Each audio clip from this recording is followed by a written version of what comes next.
Hi all எல்லோரும் எப்படி இருக்கீங்க? 2 டேஸாக வீடியோ போடல, ஏன் 3 டேஸ் கூட போடாமல் இருந்திருப்பேன். ஸோ கல்யாணம், வெக்கேஷன், வெளியில் ஃபங்க்ஷன் எப்படி பிஸியாக இருந்தாச்சு. ஸோ வீட்டில் நம்ம ருசியாக சமைச்சு சாப்பிட்ற டைமுக்கு வீடியோ எடுக்கலாம் அப்படின்னு சொல்லிட்டு இன்றைக்கி பொட்டேட்டோ என் பையனுக்காக நான் ஃப்ரை பண்ணேன். ஸோ எங்களுக்கு சாம்பார் பாகக்காய் வச்சுருந்தேன். ஸோ அவன் பாகக்காய் சாப்பிட மாட்டான். பட் ஆனால் நான் சாப்பிட்ணுன்னு சொல்லி கொஞ்சம் கொடுத்து பழக்கி விட்டேன்.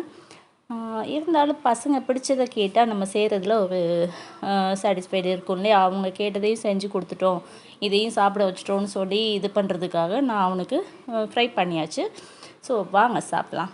சாம்பார் சாதத்துக்கு பாகக்காய் காம்பினேஷன் செம தோல்னா, உருளைக்கிழங்கு காம்பினேஷனையும் யாராலையும் அடிச்சிக்க முடியாதுங்க. இந்த 2 காம்பினேஷனையும் வச்சு சாப்பிட்டா சாப்பாடு அப்படி ஜம்முன்னு உள்ளே போகும். உங்களுக்கு என்ன காம்பினேஷன் சாப்பிட பிடிக்கும்? கமெண்ட் பண்ணுங்கள். பாய். பிடிச்சா சப்ஸ்கிரைப் பண்ணுங்கள். பாய்.